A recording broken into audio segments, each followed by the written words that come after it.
Text 16. This baby has all the symptoms of Lord Narayana on his palms and soles. He will be able to deliver all the three worlds. Text 17. This child will preach the Vaishnava cult and deliver both his maternal and paternal families. Purport.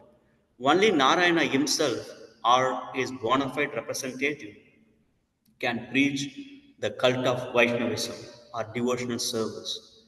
When a Vaishnava is born, he delivers both his maternal and paternal families simultaneously. Text 18. I propose to perform a name giving ceremony. We should observe a festival and call for the Brahmanas because today is very auspicious. Purport. It is a Vedic principle to observe a festival in connection with Narayana and Brahmanas. Giving a child a particular name is among the purificatory processes known as Dasavidha Samskara, and on the day of such a ceremony, one should observe a festival by worshipping Narayana and distributing prasadam, chiefly among the Brahmanas. When Nilambara Chakravarti, Sachimata, and Jagannath Mishra understood from the marks on the Lord's lotus feet that child Nimai was not an ordinary child but an incarnation of Narayana, they decided that on that very same day, which was very auspicious, they should observe a festival for his name giving ceremony. In this connection, we can particularly see how an incarnation of the Supreme Personality of Godhead is ascertained by his bodily symptoms, his activities, and the prediction of the Shastras. By factual evidence, a person can be accepted as an incarnation of God, not whimsically or by the words of rascals and fools. There have been many imitation incarnations in Bengal since the appearance of Lord Chaitanya, but any impartial devotee or learned man can understand that Lord Chaitanya Mahaprabhu was accepted as an incarnation of Krishna, not on the basis of popular votes, but by evidence from the Shastras and bona fide scholars. Shishi Kishore Kishori ki jai, Shishi Jagannath Mahadev Shivottama Rani ki jai, Shishi Gaur Sai ki jai.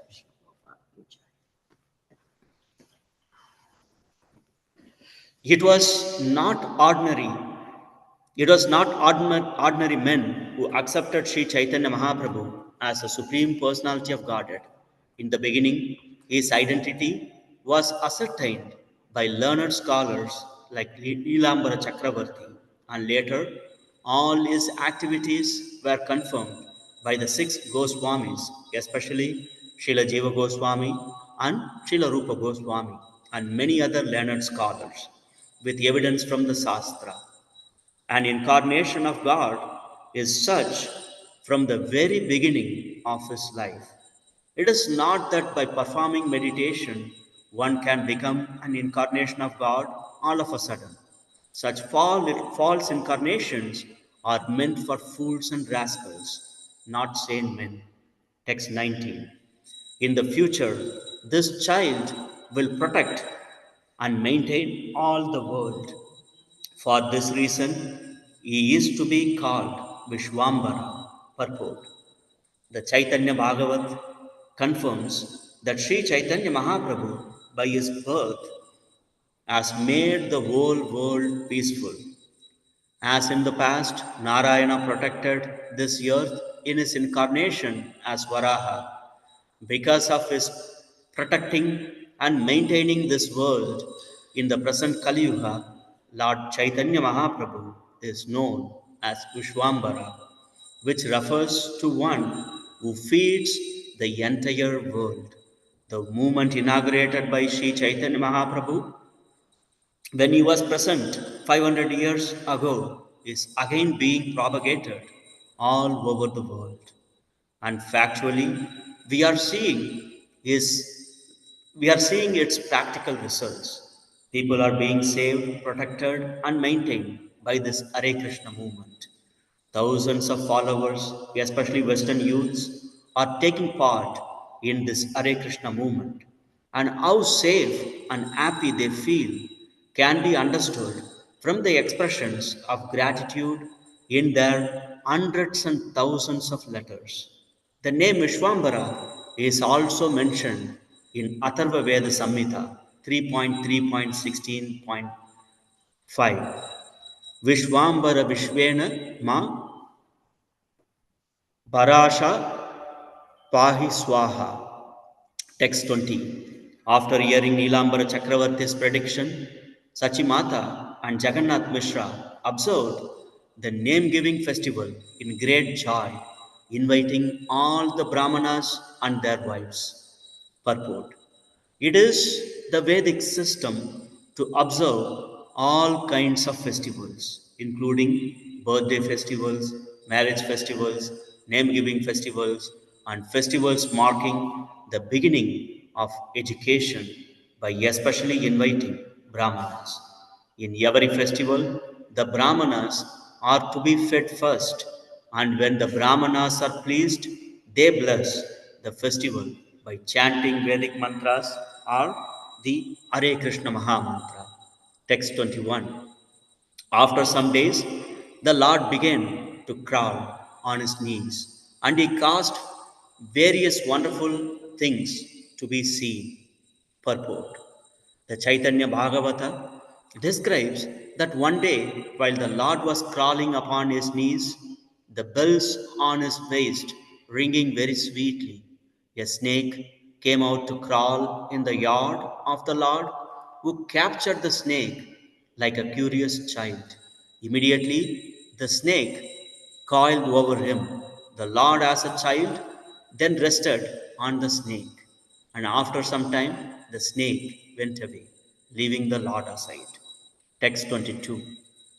The Lord caused all the ladies to chant the holy names of the Hare Krishna Maha Mantra on the plea of his crying.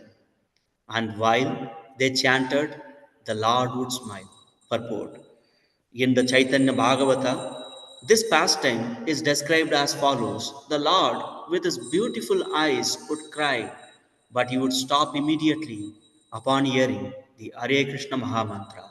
When the ladies, understanding the fun of the Lord, discovered that he would cry and then stop upon hearing the chanting of the Hare Krishna mantra, they all took it as a clue to chant Hare Krishna as soon as the Lord cried. Thus, it became a regular function. The Lord would cry, and the ladies would begin chanting the Hare Krishna Mahamantra, clapping their hands. In this way, all the ladies of the neighboring houses would assemble in the home of Sachimata to join in the Sankirtana movement 24 hours a day. As long as the ladies continued to chant the Hare Krishna Mahamantra, the Lord would not cry, but would very pleasingly smile upon them. Text 23. After some days, the Lord began to move his legs and walk. He mixed with other children and exhibited various sports. Text 24. One day, while the Lord was enjoying his playful sports with the other little children, Mother Sachi brought a dish filled with fused rice and sweet meats and asked the child to sit down and eat them. Text 25. But when she returned to her household duties, the child hid from his mother and began to eat dirt. Text 26. Seeing this, Mother Sachi hastily returned and exclaimed, "What is this? What is this?" She snatched the dirt from the hands of the Lord and inquired why he was eating it. Text 27. Crying, the child inquired from his mother, "Why are you angry? You have already given me dirt to eat. What is my fault?" Text 28.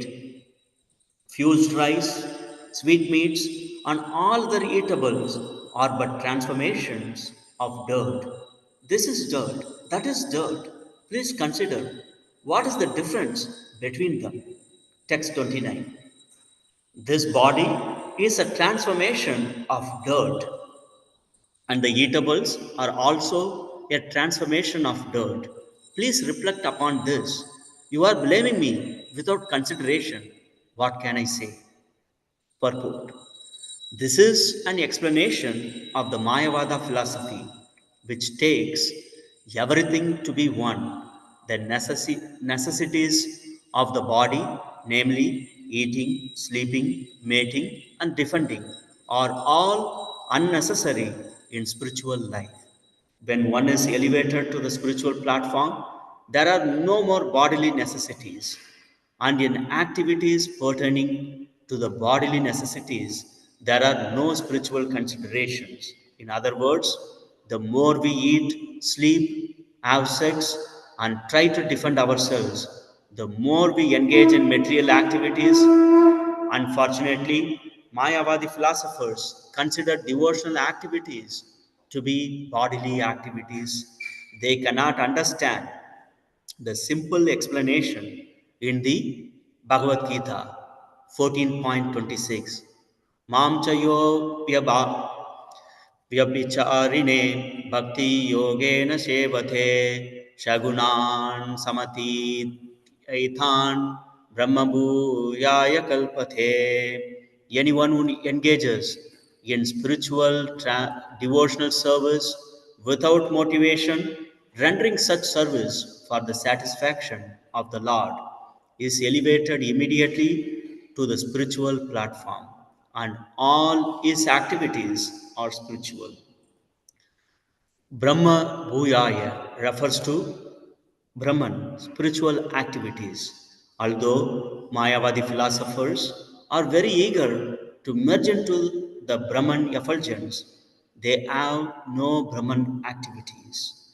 To a certain extent, they recommend Brahman activities, which for them means engagement in studying the Vedanta and Sankhya philosophies. But their interpretations are but dry speculation, lacking the varieties of spiritual activity. They cannot stay for long on that platform of simply studying Vedanta or Sankhya philosophy.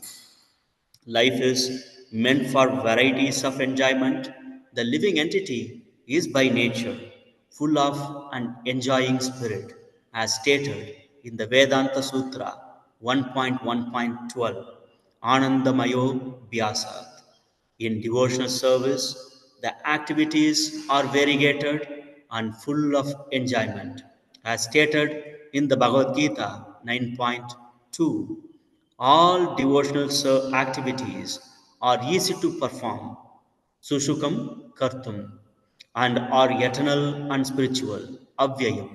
Since Mayavadi philosophers cannot understand this, they take it for granted that a devotee's activities, Shravanam, Kirtanam, Vishnu Smaranam, Padasevanam, etc., are all material and are therefore Maya. They also consider Krishna's advent in this universe and his activities to be Maya. Therefore, because they consider everything Maya, they are known as Mayavadis. Actually, any activities performed favorably for the satisfaction of the Lord under the direction of the spiritual master are spiritual. But for a person to disregard the order of the spiritual master and act by concoction, accepting his nonsensical activities to be spiritual, is Maya. One must achieve the favor of the Supreme Personality of Godhead through the mercy of the spiritual master.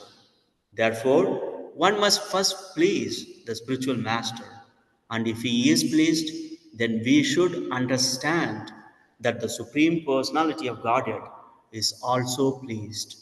But if the spiritual master is displeased by our actions, They are not spiritual. Srila Vishwanath Chakravarti Thakur confirms this. Yasha prasadat bhagavat prasado yasha prasadan nagati topi. Activities that please the spiritual master must be considered spiritual and they should be accepted as satisfying to the Lord. Lord Chaitanya Mahaprabhu, as the supreme spiritual master, instructed his mother about the Mayavada philosophy by saying that the body is dirt and eatables are also dirt. He implied that everything is Maya. This Mayavada philosophy, the philosophy of the Mayavadis, is defective because it maintains that everything is Maya, but the nonsense they speak. While saying that everything is Maya, the Mayavadi philosopher loses the opportunity of devotional service and therefore his life is doomed. Sri Chaitanya Mahaprabhu therefore advised Mayavadi Bhashya Shunile Haya Sharvanasa Chaitanya Charitamrta Madhya Lila 6.169. If one accepts the Mayavada philosophy, his advancement is doomed forever.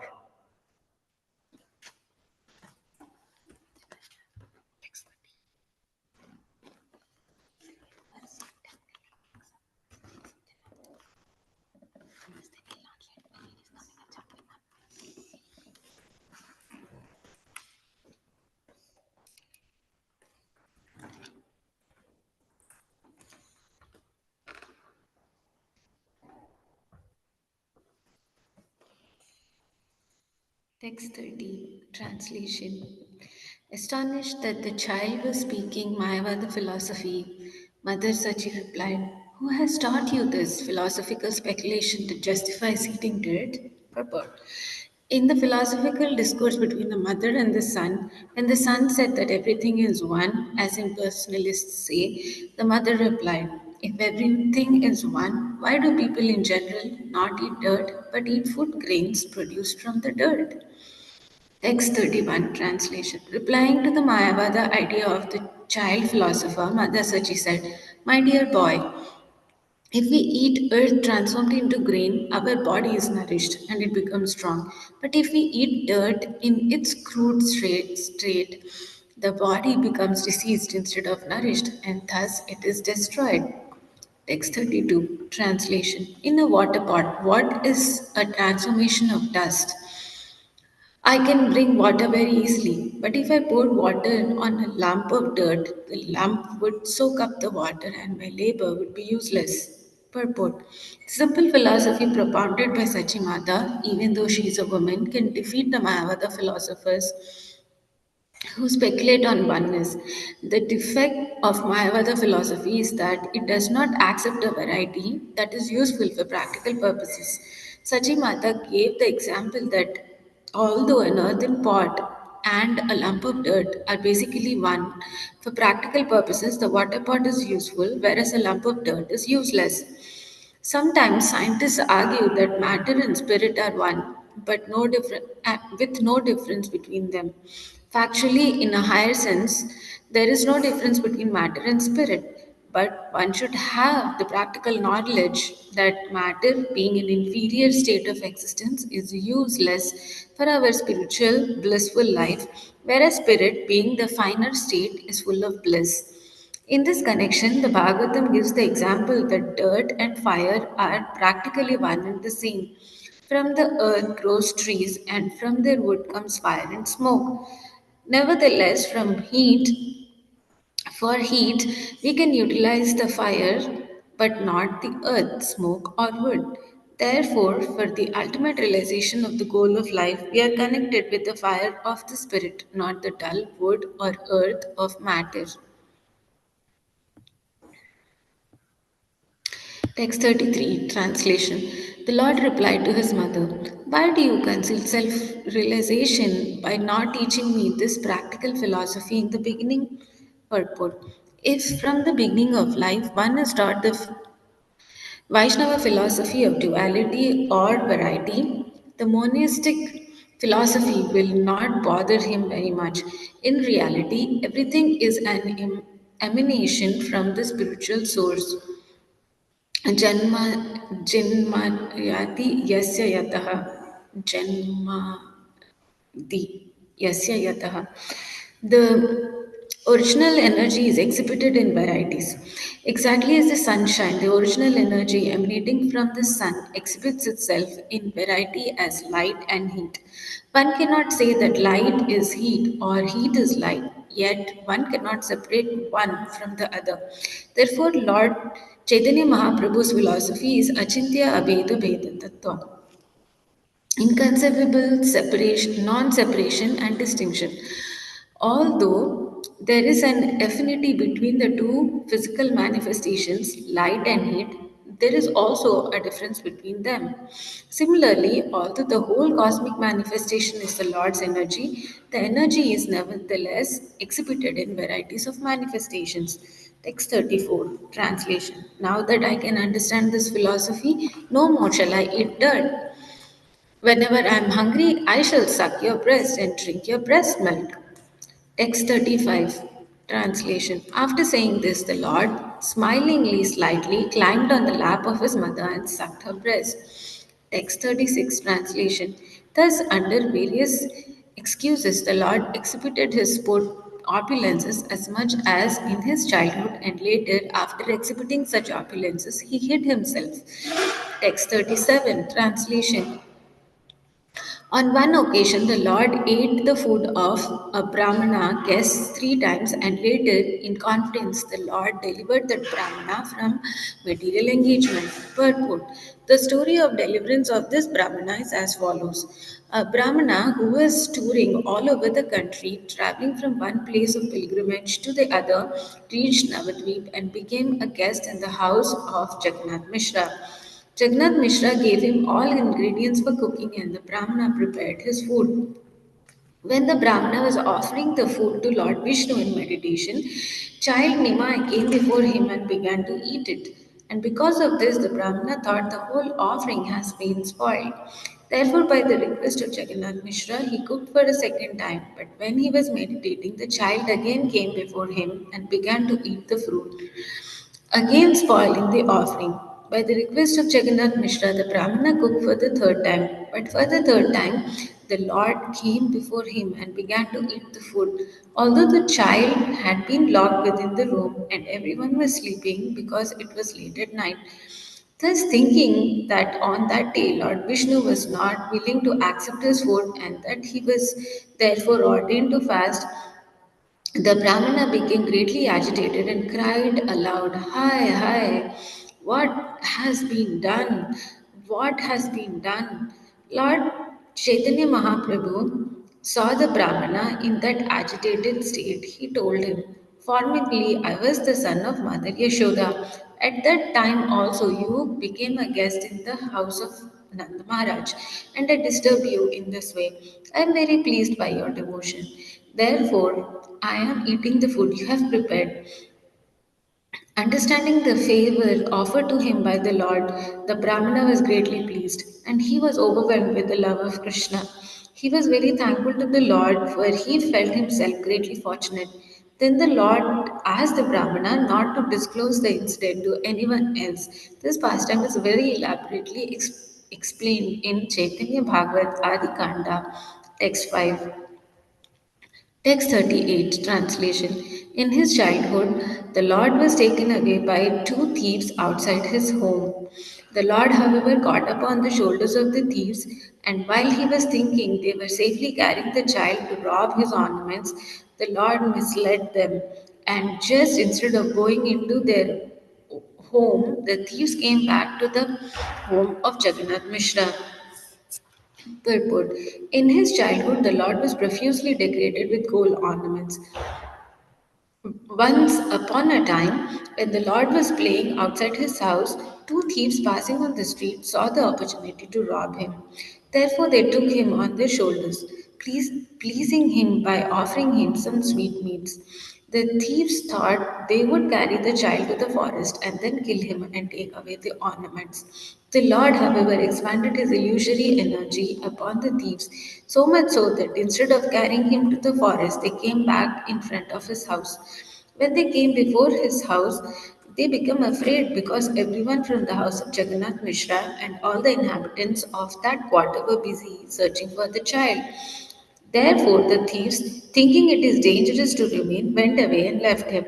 The child was brought within the house and given to Mother Sachi, who was in great anxiety, and she became satisfied. This incident is very much elaborately explained in Adi Khanda of Chaitanya Bhagavat, 3rd chapter. Text 39, translation. Pretending to be sick, the Lord asked some food from the house of Hiranya and Jagadisha on the Ekadashi day. Purport. The Chaitanya Bhagavat Adi Kanta, text 6, fully describes the Lord's accepting Vishnu Prasad on the Ekadasi day at the house of Jagdisha and Hiranya.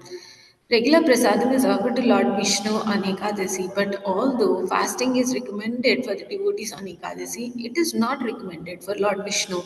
Once on Ekadasi in the house of Jagadish and Hiranya Pandit, there were arrangements for preparing special prasadam for Lord Vishnu, and Lord Chaitanya Mahaprabhu asked his father to go there to ask for Vishnu prasadam because he was feeling sick. The house of Jagdish and Hiranya Pandit were situated about 2 miles from the house of Jagannath Mishra. Therefore, when Jagannath Mishra, on the request of Sri Chaitanya Mahaprabhu, came to ask Jagdisha and Hiranya for the prasad, they were a little astonished. How could the boy understand that special prasadam was being prepared for Lord Vishnu?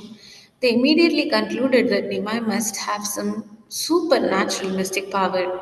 Otherwise, how could he understand that they were preparing special prasadam? Therefore, they immediately sent the food to Lord Chaitanya Mahaprabhu through his father Jagannath Mishra. Nimai was feeling sick, but immediately after eating the Vishnu Prasad, he was cured, and he also distributed the Prasad amongst his playmates. Text 40, translation. As usual for small children, he learned to play, and with his playmates, he went to the houses of neighboring friends, stealing their eatables and eating them. Sometimes the children fought amongst themselves. Text 41, translation. As the children logged complaints with Sachimata about the lords fighting with them and stealing from the neighbors' houses, therefore sometimes she used to chastise and rebuke her son. Text 42, translation. Sachimata said, why did you steal others' things? Why do you beat the other children? And why do you go outside others' houses? Why do you not have in your house? Purport. According to Vedanta Sutra, Janmadi Yasya Yataha, since creation, maintenance, and annihilation exist in the Supreme Absolute, whatever we find within the material world is already in the spiritual world. Sri Chaitanya Mahaprabhu is the Supreme Personality of Godhead Krishna Himself. How is he stealing and how is he fighting? It is not as a thief or an enemy, but as a friend in a loving condition. He steals as a child, but because he is in want, he steals as a child not because he is in want, but out of the natural instinct. In the material world, also, small children without enmity or bad will sometimes go to the neighboring house and steal, and sometimes they fight. Krishna also, like other children, did all these things in his childhood. Without the existence of the stealing propensity and fighting propensity in the spiritual world, they cannot exist here in this material world. The difference between the material and the spiritual worlds is that stealing in the spiritual world is done in friendship and love, whereas fighting and stealing within this material world are executed on the basis of enmity and envy. Therefore, we should understand that in the spiritual world, all these activities exist, but they are in a inebriety. But there is no inebriety. Whereas in the material world, all activities are full of miserable conditions. Text 43, translation. Thus rebuked by his mother, he, Lord, would go in anger to a room and break all the pots within it. Text 44, translation. Then Sachimata would take her son on her lap and pacify him, and the Lord would be very much ashamed admitting his faults. Purport. There is a nice description on the falls of Sri Chaitanya Mahaprabhu in his childhood in the Chaitanya Bhagavad Adi Kanta, chapter 3, where it is said that as the child, the Lord used to steal all kinds of eatables from the house of neighboring friends. In some houses, he would steal milk and drink it, and in the others, he would steal and eat prepared rice. Sometimes he would break cooking pots. If there was nothing to eat, but there were small babies, the Lord would tease the babies and make them cry. Sometimes a neighbor would complain to such a mother, "My child is very small, but your child puts water in his ears and makes him cry." Text 45 translation. Once the child Chaitanya Mahaprabhu chastised his mother with his soft hand, and his mother pretended to faint. Seeing this, the Lord began to cry. Text 46 translation. The neighboring ladies told him, "Dear child, please bring a coconut from somewhere and your mother will be cured." Text 47 translation. He then went outside the house and immediately brought two coconuts. All the ladies were astonished to see such wonderful activities. Text 48 translation. Sometimes the Lord would go with other children to bathe in the Ganges, and the neighboring girls would also come there to worship various demigods.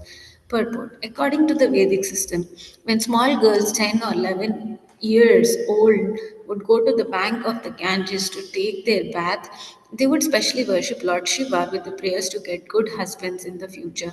This especially wanted to get a husband like Lord Shiva because Lord Shiva is very peaceful and at the same time very powerful. Formally, therefore, small girls in Hindu families would worship Lord Shiva, especially in the month of Vaishak. Especially in the month of Vaishak, April, May. To take a bath in the Ganges is a great pleasure for everyone, not only for adults but for children also.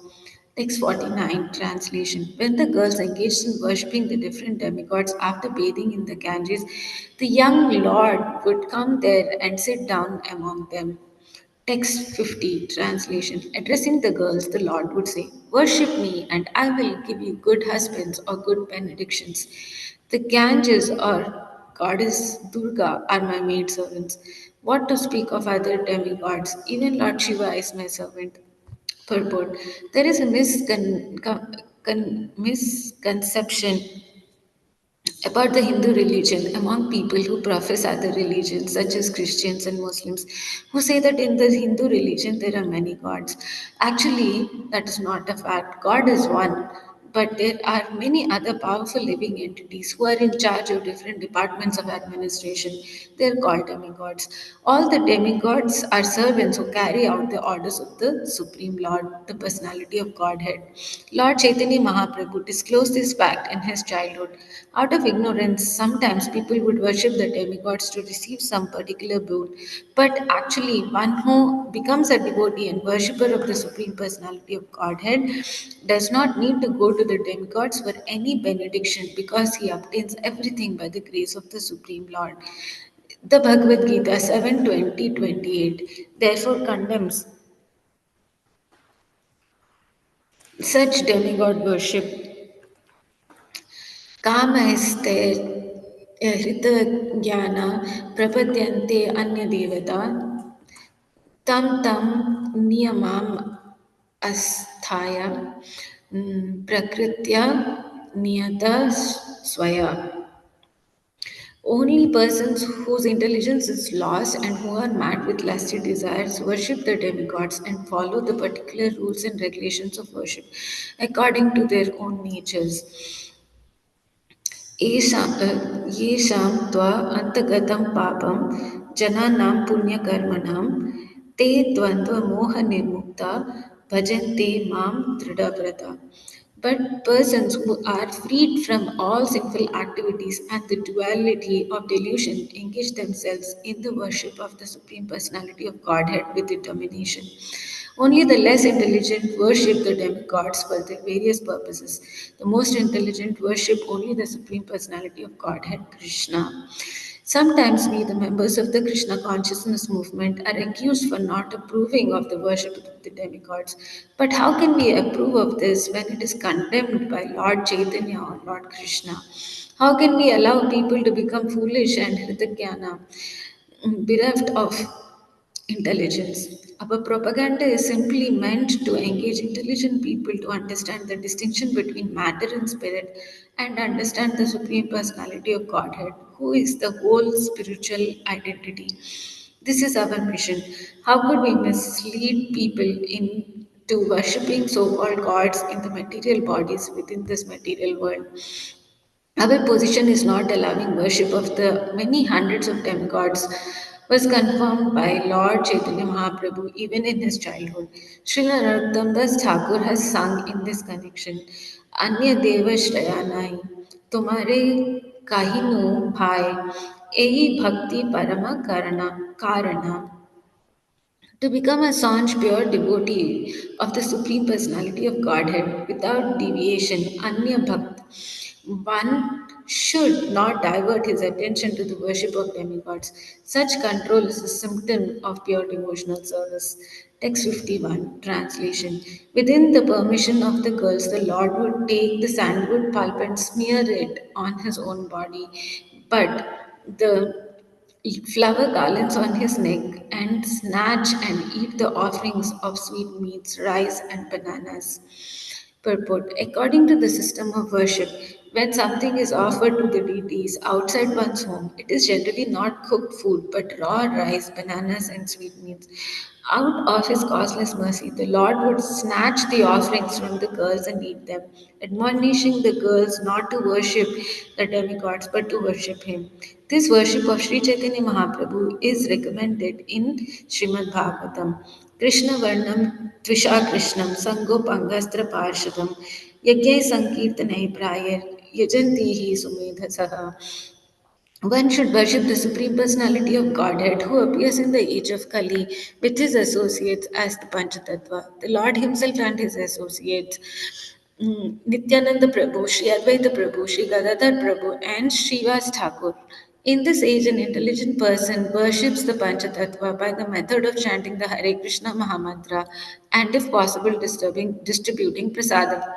Our Krishna consciousness movement is introducing this bona fide method of worship in the Western world. Its members are going from village to village and town to town with the deities of Lord Chaitanya Mahaprabhu, teaching people how to worship the Lord by chanting the Hare Krishna mantra, offering prasadam, and distributing prasadam to people in general. Text 52 translation. All the girls became very angry at the Lord for his behavior. Dear Nimai, they told him, you are just like our brother in our village relationship. Text 53 translation. Therefore, it does not behoove you to act like this. Don't take our paraphernalia for worship of the demigods. Don't create a disturbance in this way. Text 54 translation. The Lord replied, my dear sisters, I give you the benediction that your husbands will be very handsome. Text 55 translation. They will be learned, clever and young and possess abundant wealth and rice.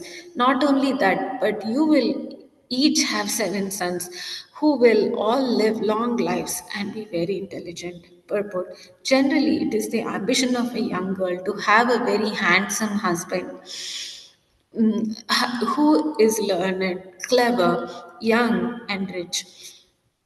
According to the Vedic culture, one is rich if he possesses a large stock of food grain and a very large number of animals. Dhyana uh, Dhanavan Gavaya Dhanavan Dhanyena Dhanavan Gavaya Dhanavan. One is rich if he possesses food grain, cows, and bulls. A girl also desires to have many children, especially sons, putra, who are intelligent and long lived. Now, because society has deteriorated, there is a propaganda to have 1 or 2 children and kill the rest by contraceptive methods. But the natural ambition of a girl is to possess only one, not more than one child, but at least half a dozen. In exchange of the paraphernalia of worship, he usurped for himself. Chaitanya Mahaprabhu wanted to bless the girls to fulfill all their ambitions and desires. One can easily become happy and obtain the material benefits of a good husband, wealth, food grain, and a number of nice children by worshipping Lord Chaitanya Mahaprabhu. Although Sri Chaitanya Mahaprabhu accepted sannyas at a very early age, it is not necessary for his devotees to follow him by also taking sannyas. One can stay a householder but also must be a devotee of Lord Chaitanya Mahaprabhu. Then one will be happy with all the material opulences of a good home, good children, good maid, good wealth, and everything he desires. Therefore, the Shastras advise Yagya Sankirtanai Prarya Yajanti hi Sumedasaha Bhagavatam 11:532. Every householder, therefore, who is actually intelligent should introduce the Sankirtan movement home to home and live peacefully in his life and go back to Godhead in the next. Text 56 translation. Hearing this benediction from Sri Chaitanya Mahaprabhu, all the girls were inwardly very happy, but externally, as in is natural for girls, they rebuked the Lord under the pretense of anger. Purport. The double dealing is natural for girls. When they are satisfied within, they externally show dissatisfaction. Such feminine dealings are very palatable to boys who try to make friendships with them. Text 57 translation. When some of the girls fled, the Lord called them in anger and advised them as follows. Text 58 translation. If you are miserly and do not give me the offerings, every one of you will have an old husband with at least four co-wives. Purport. In India, in those days, and even until 50 years ago, polygamy was freely allowed. Any man, especially of the higher caste, the Brahmanas, the Vaishyas, and particularly the Kshatriyas, could marry more than one wife. In the Mahabharata, or the old history of India, we see the Kshatriya kings especially used to marry many wives. According to Vedic civilization, there was no restriction against this, and even a man more than 50 years old could marry. But to be married to a man who had many wives was not a pleasing situation because the husband's love would be divided amongst his many wives. To punish the girls unwillingly to offer him the Naivedya, Lord Sri Chaitanya Mahaprabhu apparently wanted to curse them to be married to men who had more than at least four wives. The social structure allowing a man to marry more than one wife can be supported in this way. Generally, in every society, the female population is greater in number than the male population. Therefore, if it is a principle in the society that all girls should be married, unless polygamy is allowed, it will not be possible. If all the girls are not married, there is a good chance of adultery, and society in which adultery is allowed cannot be very peaceful or pure. In our Krishna consciousness society, we have restricted illicit sex. The practical difficulty is to find a husband for each and every girl.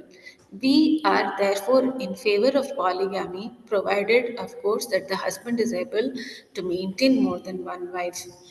Text 59. Hearing this supposed curse by Lord Chaitanya, the girls, considering that he might know everything uncommon or be empowered by demigods, were afraid that his curse might be effective. Text 60 translation. The girls then brought the offerings before the Lord, who ate them all and blessed the girls to their satisfaction. Text 61 translation.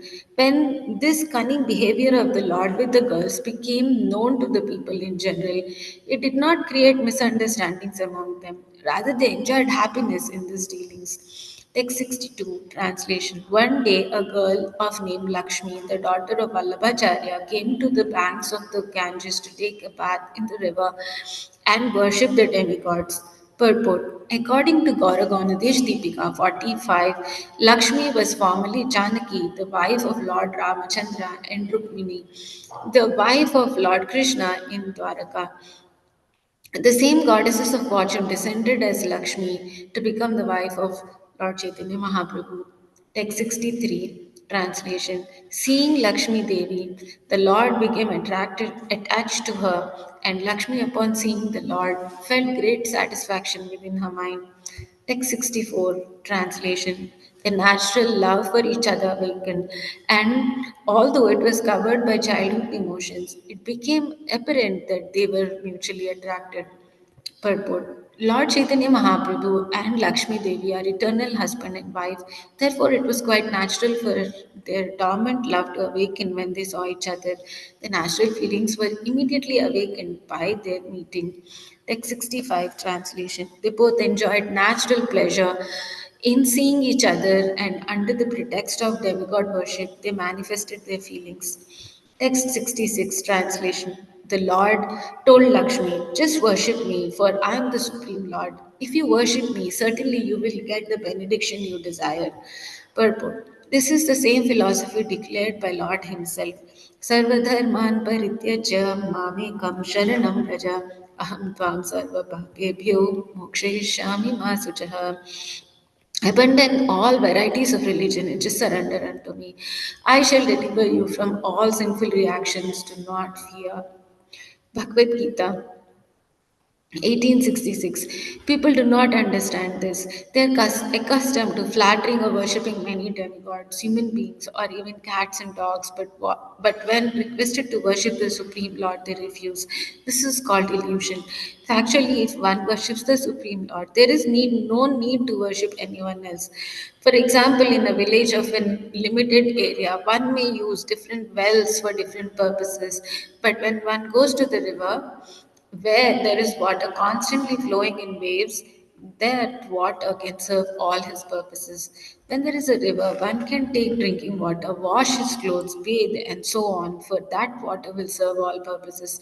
Similarly, if one worships the Supreme Personality of Godhead Krishna, all his goals will be achieved. Kamaistais Kritagana prapadyante anya devata. Only men who have lost their intelligence worship the various demigods to fulfill their desires. Bhagavad Gita 7:20. Text 67. Translation: On hearing the order of the Supreme Lord, Sri Chaitanya Mahaprabhu, Lakshmi immediately worshipped him, offering sandalwood pulp and flowers for his body, garlanding him with malika flowers, and offering prayers. Text 68, translation: Being worshipped by Lakshmi, the Lord began to smile. He recited a verse from Bhagavatam and thus accepted the emotion she expressed. Purport: The verse quoted in this connection is the 25th verse of the 22nd chapter, Canto 10 of Srimad Bhagavatam. The gopis worshipped goddess Durga or Katyayani, but their inner desire was to get Lord Krishna as their husband. Krishna as Paramatma would realize the ardent desire of the gopis, and therefore he enjoyed the pastime of Vastraharana. When the gopis were to bathe in the river Yamuna, they felt their garments on the hand and dipped into the water completely naked. Taking this opportunity, Krishna stole all their garments and sat down on the top of a tree with them, desiring to see the girls naked just to become their husband. The gopis desired to have Krishna as their husband, and since it is only therefore her husband that a woman can be naked, to fulfill their desire, Lord Krishna accepted their prayers by this pastime of stealing their garments. When the gopis received their garments back from Krishna, Krishna recited this verse. Text 69, translation: My dear gopis, I accept your desire to have me as your husband and thus worship me. I wish your desire to be fulfilled because it deserves to be so. Purport: The gopis, the girlfriends of Krishna, were almost of the same age as he. Within their minds, they desired that Krishna be their husband, but because of feminine bashfulness, they could not express their desire. Therefore, later on, after stealing their garments, Krishna informed them, I immediately understood your desire and approved it. Because I have now stolen your garments, you have presented yourself before me completely naked, which means that I have accepted all of you as my wives. Sometimes foolish rascals, not knowing the purpose of God or the purposes of the gopis, unnecessarily criticize from their own angle of vision. But the real purpose of Vastraharana is expressed by the Lord in this verse. Text 70. Translation. After thus expressing their feelings to each other, Lord Chaitanya and Lakshmi returned home. Who can understand the grave pastime of Lord Chaitanya Mahaprabhu? Text 71. Translation. When the neighboring people saw the naughty behavior of Lord Chaitanya, out of love for him, they lodged complaints with Sachi Mata and Jagannath Mishra. Text 72. Translation. One day Mother Sachi went to catch her son, wanting to rebuke him, but he fled from the spot. Text 73. Translation. Although he is the maintainer of the entire universe, once the Lord sat upon some rejected pots in the pit where the remnants of food were thrown after the pots had been used for cooking. Purport. Formerly, it was the custom of Brahmanas to worship Lord Vishnu daily at home and cook food in new pots. This system is still going on in Jagannath Puri. The food would be cooked in earthen pots, all fresh and new, and after cooking, the pots would be thrown away. By the side of the house, there was generally a big pit where such pots were thrown. Lord Chaitanya Mahaprabhu sat down on the pots very pleasingly just to give his mother a lesson. Text 74 translation. When Mother Sachi saw his boy sitting on the rejected pot, she protested, "Why have you touched these untouchable pots? You have become impure. Go and bathe in the Ganges." Text 75 translation. Hearing this, Lord Chaitanya Mahaprabhu taught his mother about absolute knowledge. Although amazed by this, his mother forced him to take bath. Purport. The absolute knowledge explained by the Lord to his mother is described by Srila Bhaktivinoda Thakur in his Amrita Pravaha Bhasya as follows. The Lord said, Mother, this is pure and that is impure is surely a worldly sentiment with no basis in fact. You have cooked food for Lord Vishnu within these pots and offered the food to him. How can these be pots? How can these pots be untouchable? Everything in relationship with Vishnu is to be considered as expansion of Vishnu's energy. Vishnu, the Supreme Soul, is eternal and uncontaminated. How can then these pots be considered pure or impure? Hearing this discourse on absolute knowledge, his mother was very much astonished and forced him to take a bath. Text 76 translation. Sometimes taking her son with her, Mother Sachi would lie down on her bed and she would see the denizens of the celestial world had come there, filling the entire house. Text 77 translation. Once Mother Sachi told the Lord, "Please go call your father."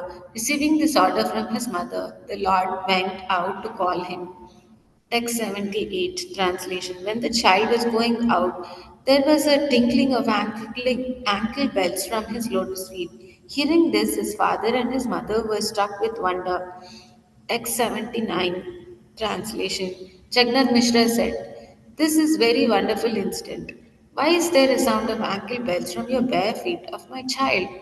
Text 80 translation. Mother Sachi said, I also saw another wonder. People were coming down from the celestial kingdom and crowding the entire courtyard.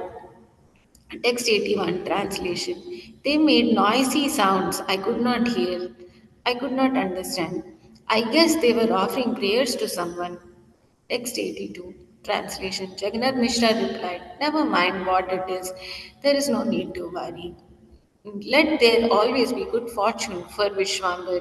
This is all I want.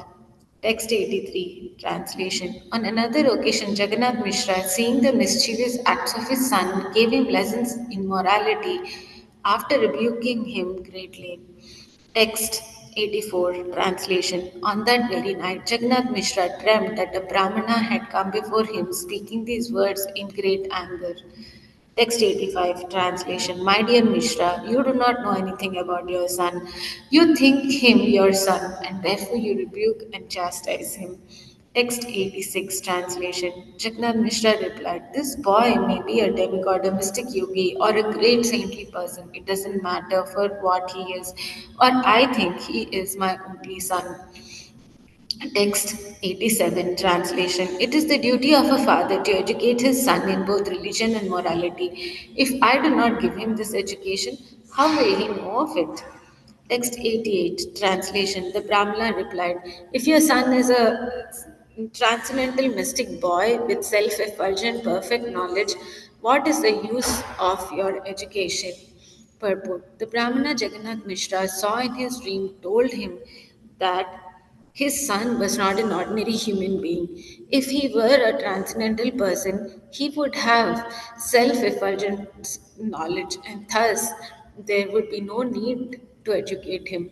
Text 89, translation. Jagannath Mishra replied, even if my son is not an ordinary man but Narayana, still it is the duty of a father to instruct his son.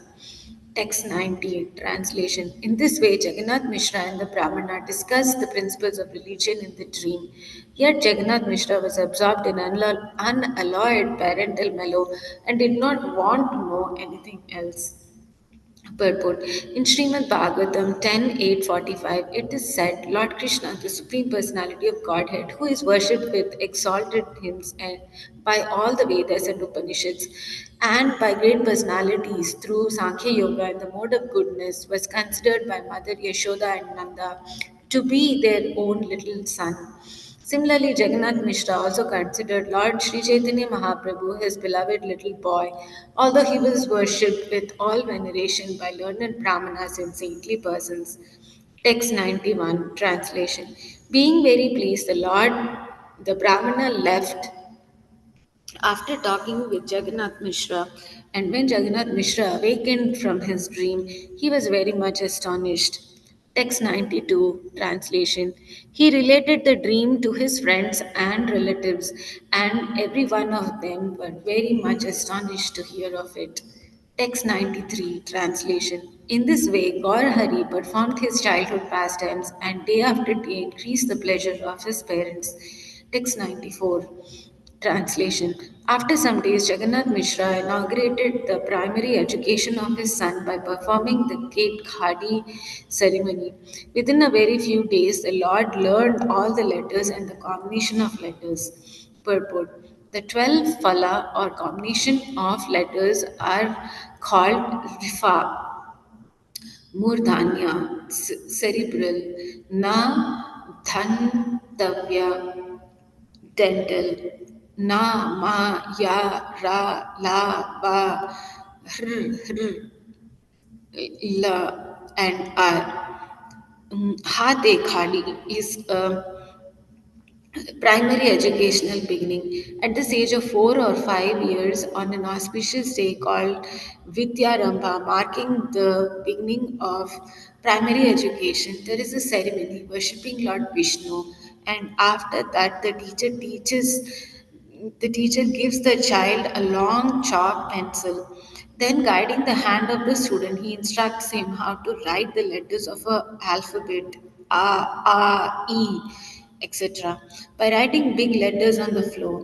When the child is a little advanced in writing, he is given a slate for his primary education, which ends when he learns the two-letter combinations, which is called phala, as mentioned above. Text 95. Translation. This is the synopsis of the childhood pastimes of Lord Chaitanya Mahaprabhu, placed herewith in chronological order. Vrindavan Das Thakur has already elaborately explained these pastimes in his book Chaitanya Bhagavat. Text 96 translation. I have therefore made only a brief summary, being afraid of repetition. I have not elaborated upon this topic matter. Text 97 translation. Praying at the lotus feet of Sri Rupa and Sri Raghunath, always desiring their mercy, I, Krishna Das, narrate Sri Caitanya Caritamrta, following in their footsteps. Purport. Thus end the Bhaktivedanta purports of Sri Caitanya Caritamrita, Adi Lila, 14th chapter, describing Lord Chaitanya's childhood pastimes.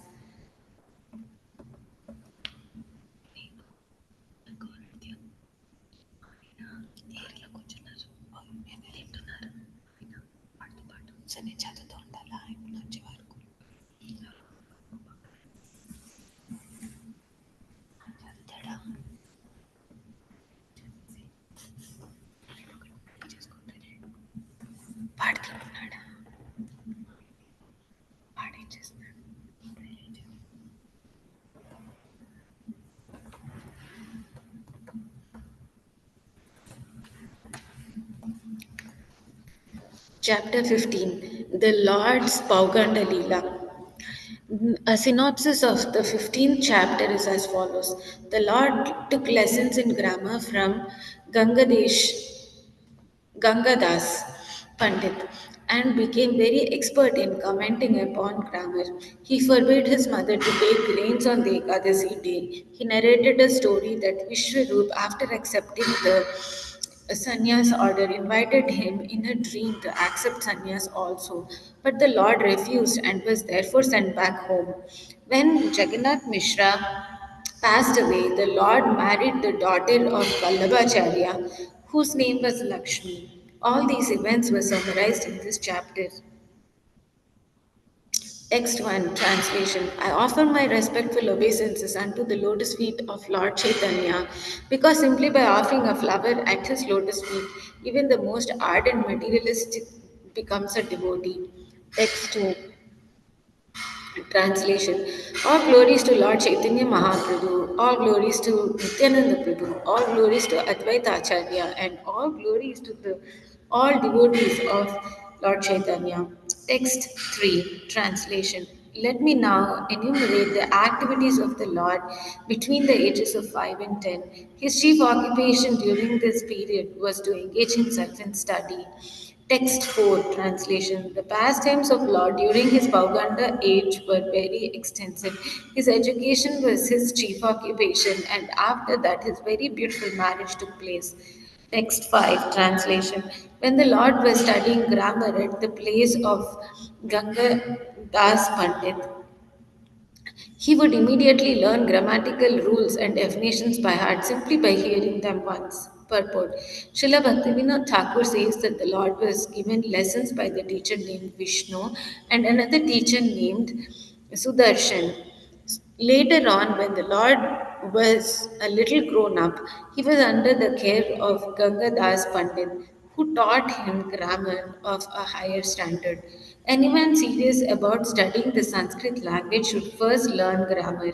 It is said that simply to finish studying Sanskrit grammar takes at least 12 years, but once one learns the grammatical rules and regulations very nicely, all the scriptures or subject matters in Sanskrit are extremely easy to understand, for Sanskrit grammar is a gateway to education. Text 6 Translation He soon became an expert in commentating on the Panjitika, that he could win victory over all the other students, although he was a neophyte. Purport Srila Bhaktivinoda Thakur says that there was a commentary on grammar named Panjitika that was later explained very lucidly by Sri Caitanya Mahaprabhu. Text 7 Translation In this book, Chaitanya Mangal, which later became Chaitanya Bhagavat, Srila Vrindavan Das Thakur has very elaborately described the Lord's pastimes of study. Purport The Chaitanya Bhagavat Adi Kanda, chapters 4, 6, 7, 8, 9, and 10 are a good reference for the studious pastimes of Sri Chaitanya Mahaprabhu. Text 8 Translation One day Sri Chaitanya Mahaprabhu fell down at the feet of his mother and requested her to give him one thing in charity. Text 9 Translation His mother replied, My dear son, I will give you whatever you ask. Then the Lord said, My dear mother, please do not eat grains on Ekadashi day. Purport From the very beginning of his childhood life, Sri Chaitanya Mahaprabhu introduced the system of observing a fast on Ekadashi day. In the Bhakti Sandarbha by Srila Jiva Goswami, there is a quotation from Skanda Purana admonishing that a person who eats grains on Ekadashi day becomes a murderer of his mother, father, brother, and spiritual master, and even if he is elevated to a Vaikuntha planet, he falls down. On Ekadashi, everything is cooked for Vishnu, including regular grains and dal. But it is enjoined that a Vaishnava should not eat such Vishnu Prasad on Ekadashi. It is said that a Vaishnava does not accept anything eatable that is not offered to Lord Vishnu. But on Ekadashi, a Vaishnava should not even touch Mahaprasadam offered to Vishnu. Although such prasadam may be kept for being taken the next day, it is strictly forbidden for one to accept any kind of grain on Ekadasi, even if it is offered to Lord Vishnu. Text 10 translation. Mother Sachi said, "You have spoken very nicely. I shall not eat grains on Ekadashi." From that day, she began to observe fasting on Ekadashi. Purport: it is a prejudice during Smartha Brahmanas that a widow must observe fasting on Ekadashi, but a woman who is Sadhav, who has her husband, should not. It appears that before Chaitanya Mahaprabhu's request, Sachi Mata, being Sadhav, was not observing Ekadashi. Sri Chaitanya Mahaprabhu, however, introduced the system that a woman, even if she is not a widow, must observe the Ekadashi day and must not touch any grains, even those offered to the deity of Vishnu. Text 11. Translation. Therefore, seeing that Vishwarupa was much grown up youth, Jagannath Mishra wanted to find a girl and arrange a marriage ceremony for him. Text 12. Translation. Hearing of this, Vishwarup immediately left home and went away to accept sannyas and travel from one place of pilgrimage to another. Text 13 translation. When Sachi Mata and Jagannath Mishra heard of the departure of their elder son Vishwarup, they were very unhappy, but Lord Chaitanya Mahaprabhu tried to console them. Text 14 translation. My dear mother and father, the Lord said, "It is very good that Vishwarup has accepted the sannyas order, for thus he has delivered both his father's family and his mother's family." Purport. It is sometimes said that Lord Chaitanya Mahaprabhu disapproved of the acceptance of the sannyas order in this Kali because in the Shastras it is said, Ashwamedham Gavalabham Sanyasam Phala Paikritam Paitrikam देवरेण सुतोत्पत्तिं कलौ पञ्च विवर्जितम् in this age of Kali, five acts are forbidden: the offering of a horse in sacrifice, the offering of a cow in sacrifice, the acceptance of the order of sannyas, the acceptance of oblations of flesh to the forefathers, and a man's begetting children in his mother's wife. In his brother's wife, Brahma Vaivarta Purana, Krishna Janma Khanda, 185-80. Nevertheless, we see that Sri Chaitanya Mahaprabhu himself accepted sannyas and approved of sannyas of his elder brother Vishwarup. It is clearly said here, Bhala Haila, Vishwaroop Sanyas Karila, Pitrakula, Matrakula, Dui Uddharila. Therefore, should it be thought that Sri Chaitanya Mahaprabhu made statements that are contradictory? No, actually, he did not. It is recommended that one accept sannyas to dedicate his life for the service of Lord, and everyone must take that kind of sannyas. For by accepting such sannyas, one renders the best service to both his parental and maternal families. But one should not accept the sannyas order of the Mayavada school, which has practically no meaning. We find that Mayavada sannyasis simply loitering in the streets, thinking themselves Brahman and Narayan and spending all day and night begging so they will fill their hungry bellies. Mayavada sannyasis have become so degraded that there is a section of them who eat everything just like hogs and dogs. It is such degraded sannyas that is prohibited in this age. Actually, Srila Sankaracharya's principles for the acceptance of sannyas were very strict, but later the so-called Mayavada sannyasis became degraded because of their false philosophy, which propounds that by accepting sannyas, one becomes Narayan. Sri Chaitanya Mahaprabhu rejected that kind of sannyas, but the acceptance of sannyas in one of these items of the Varnashrama Dharma, how can then it be rejected? Text 15 translation. Sri Chaitanya Mahaprabhu assured his parents that he would serve them, and thus the minds of his father and mother were satisfied. Text 16 translation. One day Sri Chaitanya Mahaprabhu ate betel nuts offered to the deity. but they acted as an intoxicant and he fell down on the ground unconscious. Purport: betel nuts are an intoxicant and therefore the regulative principles prohibit eating them. Sri Chaitanya Mahaprabhu Pastimes of fainting after eating betel nut is a solid instruction for all of us that one should not touch betel nuts, even those offered to Vishnu, just as one should not touch grains on Ekadashi day. Of course, Lord Chaitanya Mahaprabhu's fainting had a particular purpose. As the Supreme Personality of Godhead, he can do whatever he likes and eat whatever he wants, but we should not imitate his pastimes. Text 17 translation. After his father and mother sprinkled water on his mouth with great haste, the Lord revived and said something wonderful he had never heard before. Text 18 translation. The Lord said, Vishwarupa took me away from here and he requested me to accept the sannyas order.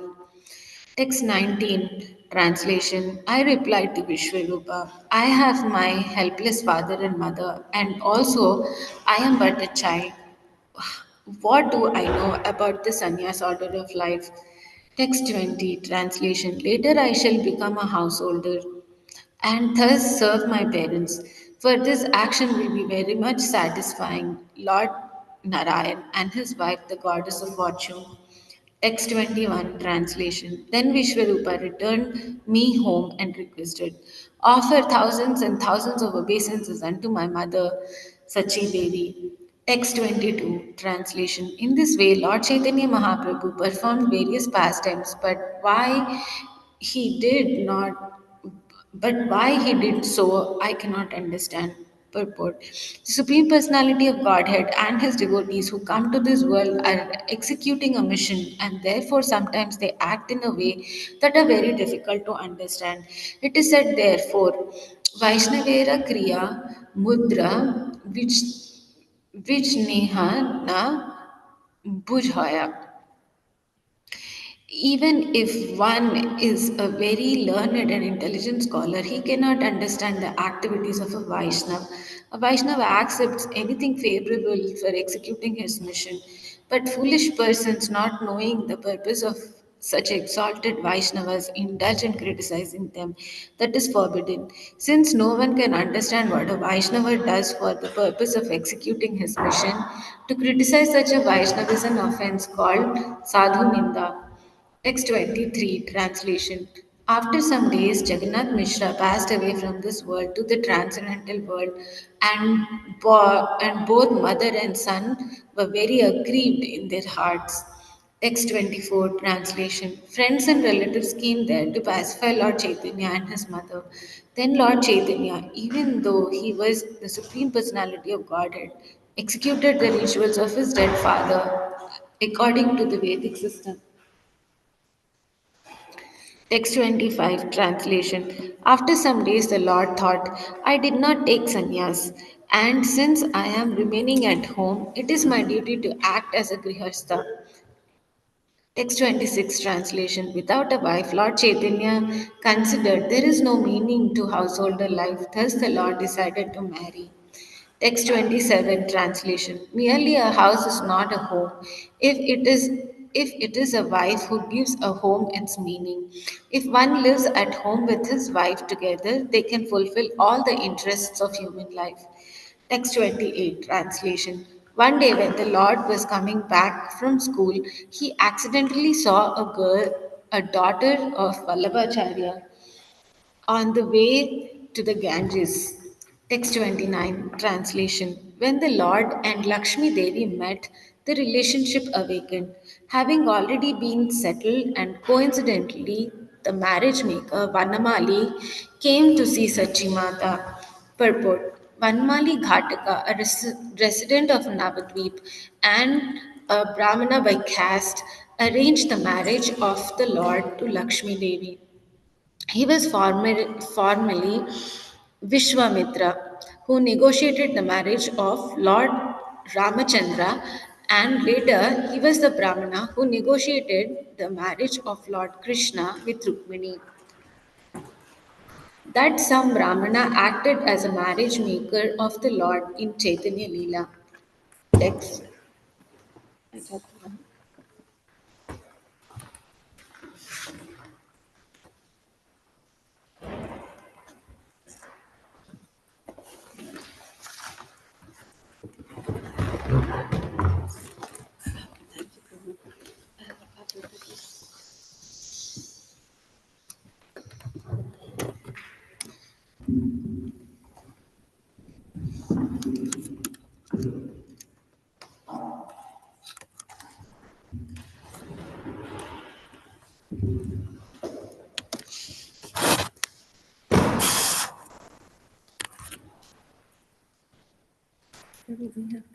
31. 31. Yeah. Do you need those blocks, Prabhu? Because this becomes hard. Are you okay, or can I can bring that one? That'll be fine. Text 31. Vrindavan Das Thakur has elaborately described all these pastimes of the Lord's early age. What I have given is but a condensed presentation of the same pastimes. The Lord performed many varieties of pastimes in his early age. Srila Vrindavan Das Thakur has described them elaborately. I have given but a single hint of these pastimes, for Vrindavan Das Thakur, in his book Chaitanya Mangala, now Chaitanya Bhagavat, has described them all vividly. Praying at the lotus feet of Sri Rupa and Sri Raghunath, always desiring their mercy, I, Krishna Das, narrate the Caitanya Caritamrta, following in their footsteps. Thus in the Bhaktivedanta purports to Sri Caitanya Caritamrta, Adi Lila, 15th chapter, describing the Lord's Pauganda Lila.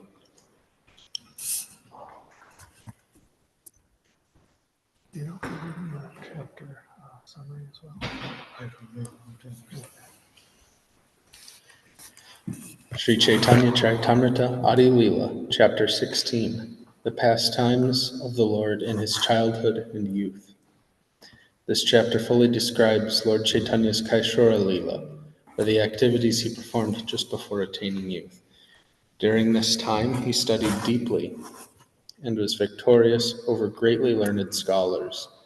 During his Kaishora Lila, the Lord also sported in the water. He went to East Bengal to secure financial assistance, cultivate knowledge, and introduce the Sankirtan movement.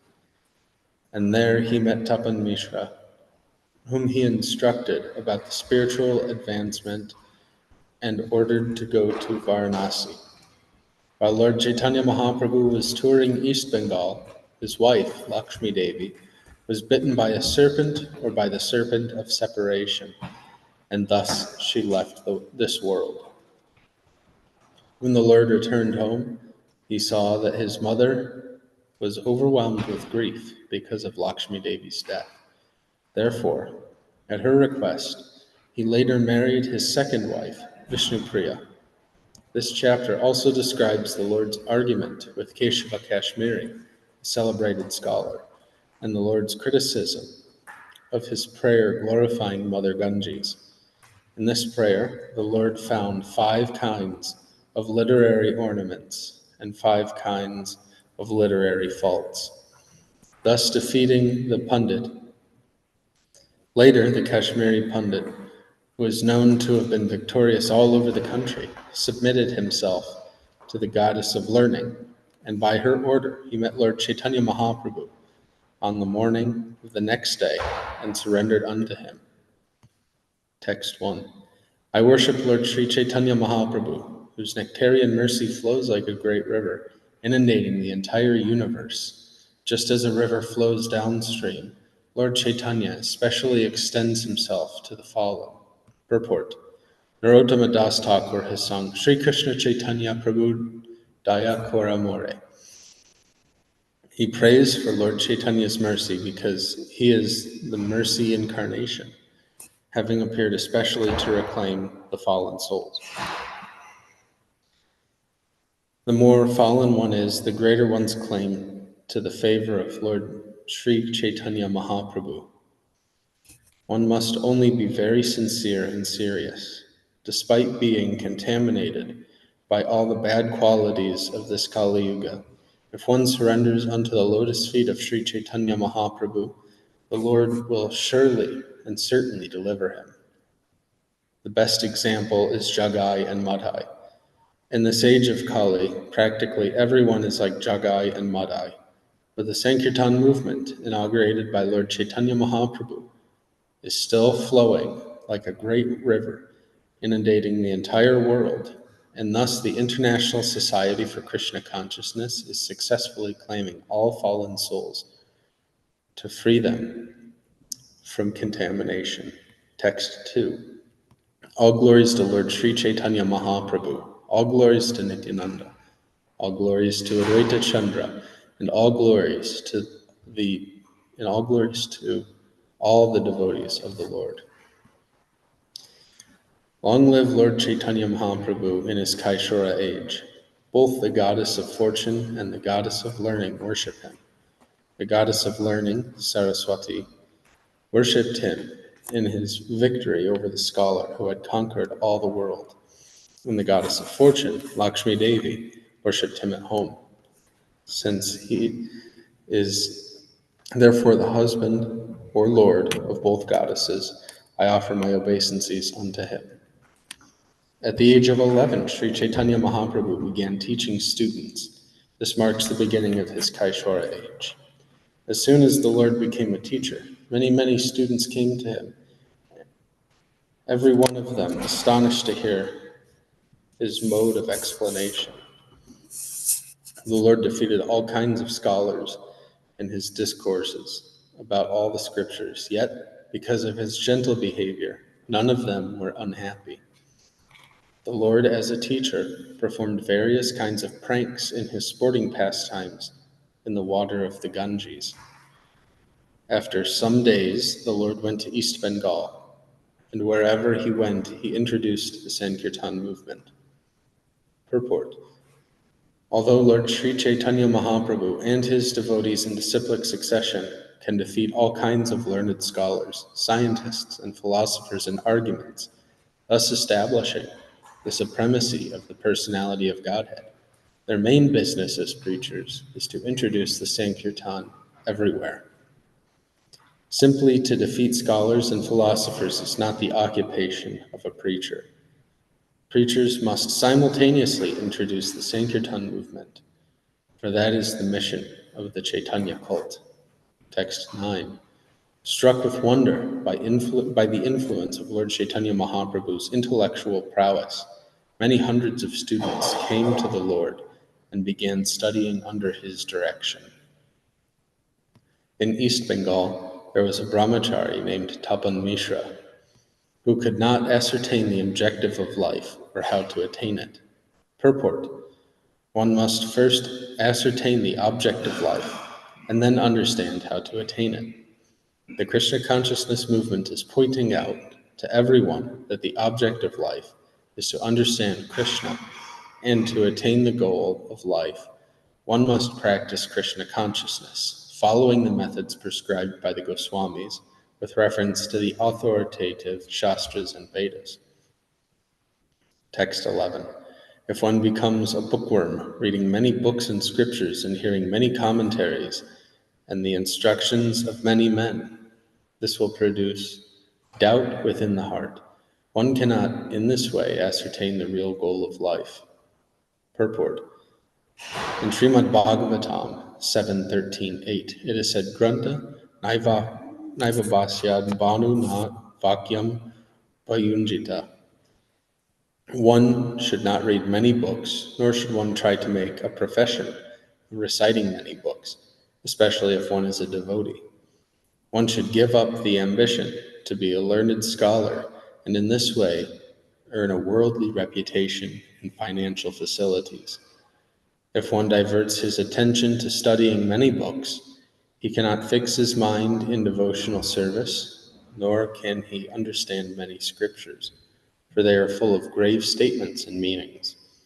In this connection, Srila Bhaktisiddhanta Saraswati Thakur gives his opinion that those who are attracted to studying many kinds of literatures concerning various subject matters, especially fruitive activities and philosophical speculation, are deprived of unalloyed devotional service because of their splayed attention. Man has general tendency toward fruitive activities, religious ritualistic ceremonies, and philosophical speculation. A living entity, thus bewildered since time immemorial, does not understand the real goal of life, and thus his activities in life are wasted. Innocent persons misled in this way, are deprived of unalloyed Krishna Bhakti, devotional service to the Lord. Tapan Mishra is a vivid example of such a person. He was a learned scholar, but he could not ascertain what is the goal of life. Therefore, he was given a chance to hear Lord Chaitanya Mahaprabhu instructing Sanatana Goswami. Lord Chaitanya's instruction to Tapan Mishra is especially significant for persons who loiter here and there, collecting books and reading none of them, thus becoming bewildered regarding the aim of life. Text 12. Tapan Mishra, being thus bewildered, was directed by a Brahmin in a dream to go to Nimai Pandit, Chaitanya Mahaprabhu. Because he is the Lord, Ishvara, the Brahmin told him, undoubtedly he can give you proper direction. After seeing the dream, Tapan Mishra came to the shelter of Lord Chaitanya's lotus feet, and he described all the details of the dream to the Lord. The Lord, being satisfied, instructed him about the object of life and the process for attaining it. He instructed him that the basic principle of success is to chant the holy name of the Lord, the Hare Krishna Maha Mantra. Purport: the Krishna consciousness movement is based upon this instruction of Lord Chaitanya Mahaprabhu, that one must chant the Hare Krishna Maha Mantra regularly and according to the prescribed principles. We simply ask our Western students to chant at least 16 rounds a day, but sometimes we find that they fail to chant even these 16 rounds, and instead they bring many austere books and a worshipping method that diverts their attention in so many ways. Sri Caitanya Mahaprabhu's cult is based upon the chanting of the Hare Krishna mantra. Lord Chaitanya first advised Tapan Mishra to fix his mind on this chanting. We, the members of the Krishna consciousness movement, must strictly follow this advice of Chaitanya Mahaprabhu. Text 16. Tapan Mishra desired to live with the Lord in Navadvip, but the Lord asked him to go to Varanasi, Benares. The Lord assured Tapan Mishra that they would meet again in Varanasi. Receiving this order, Tapan Mishra went there. I cannot understand the inconceivable pastimes of Lord Chaitanya Mahaprabhu.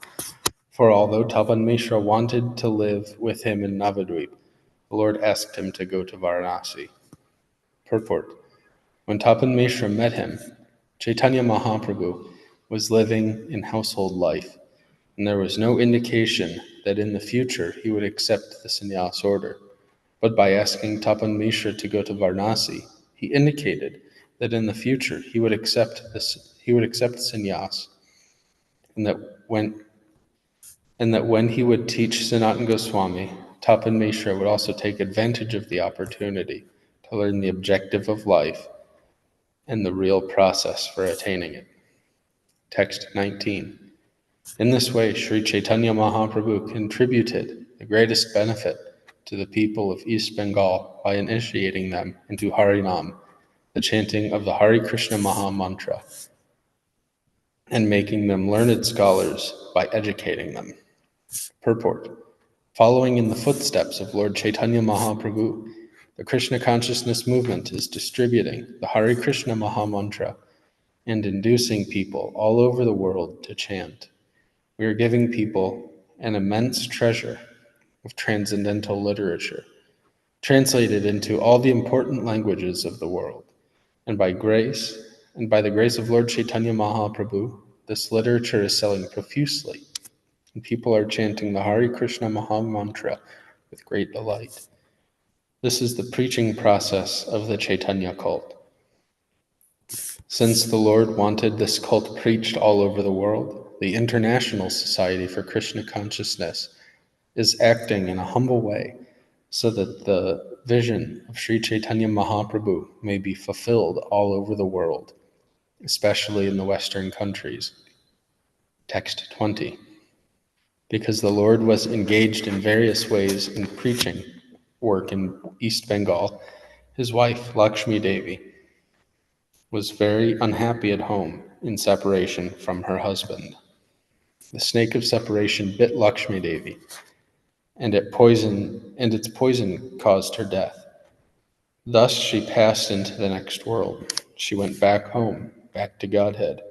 Purport: as stated in the Bhagavad Gita 8:6, Yam yam vapi smaram bhavam tyajati ante kalevaram.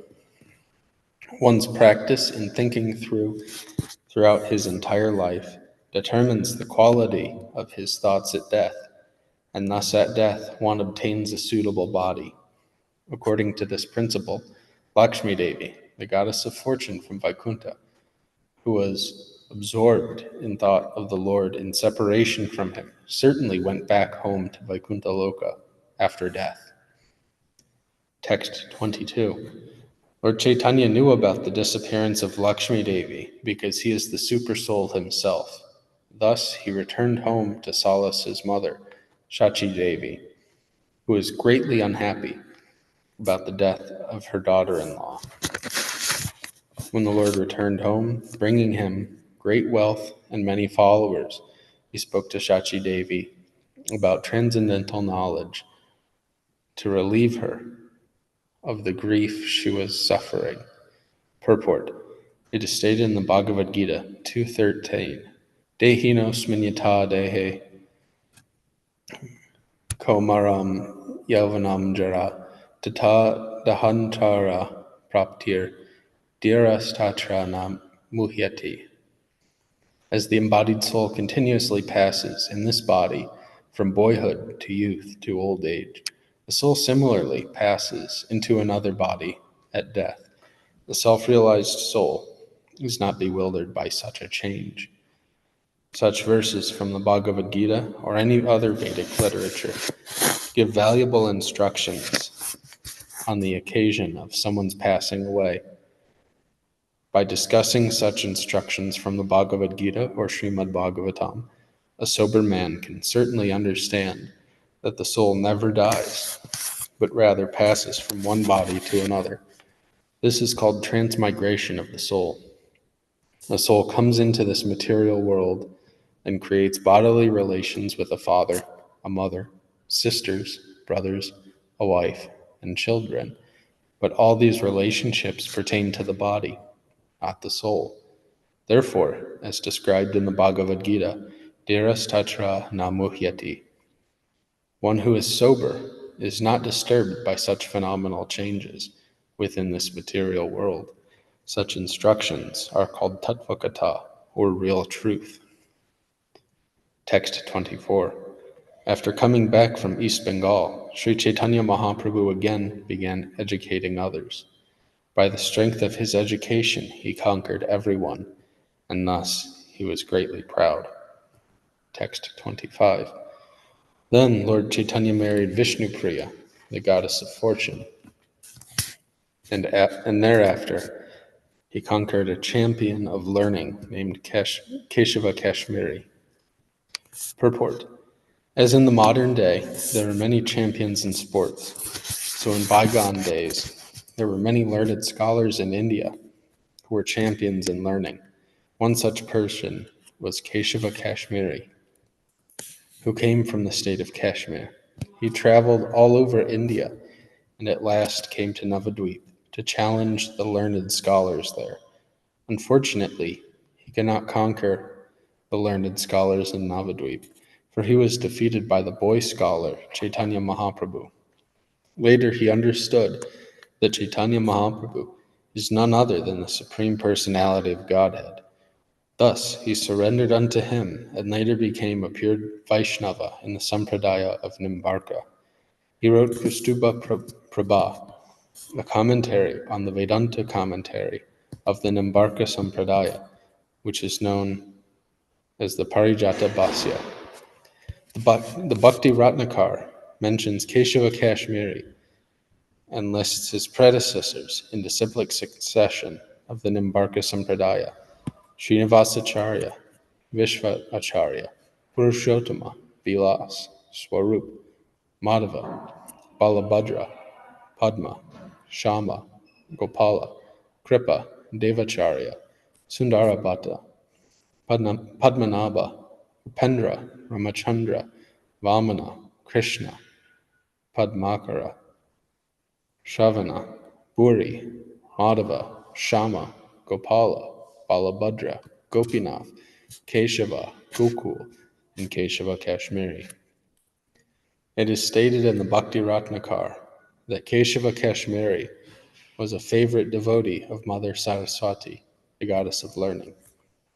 By her grace, he was an extremely influential scholar, and he was the greatest champion among all the scholars in the four corners of the country.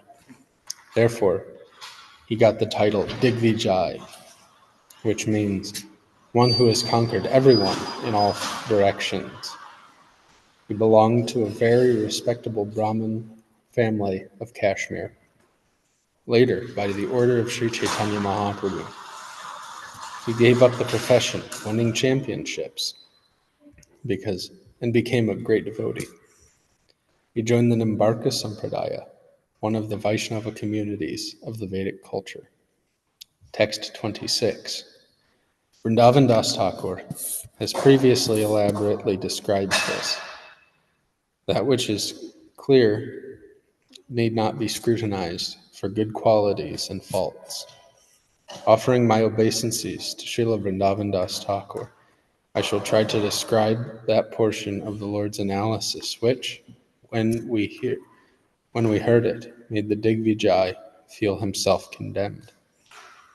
Once, on a full moon night, the Lord was sitting on the bank of the Ganges with his many disciples and discussing literary topics. Coincidentally, Keshava Kashmiri Pandit came there. While offering his prayers to Mother Ganges, he met Chaitanya Mahaprabhu. The Lord received him with adoration, but Keshava Kashmiri was very proud. He talked to the Lord very inconsiderately. I understand that you are a grammar teacher, he said, and that your name is Nimai Pandit. People speak very highly of your teachings of beginner's grammar. Purport. Formerly, Sanskrit schools first taught grammar very thoroughly, and this system continues even now. A student was supposed to study grammar carefully for 12 years in the beginning of his life, because if one is expert in the grammar of the Sanskrit language, all the Shastras are open to him. Sri Caitanya Mahaprabhu was famous for teaching grammar to students, and therefore Keshava Kashmiri first referred to his position as a teacher of grammar. Keshava Kashmiri was very proud of his literary career. He was far above the first lessons of grammar, and so he thought the position of Nimai Pandit was not at all comparable to his own. Text 32. I understand that you teach Kalpa Vyakarana. I have heard that your students are very expert in the word jugglery of this grammar. Purport. There are many schools of grammar in the Sanskrit language, the most famous of which are the systems of Panini and the Kalapa and Kaumudi grammars. There were different branches of grammatical knowledge, and a student of grammar was supposed to study them all in 12 years.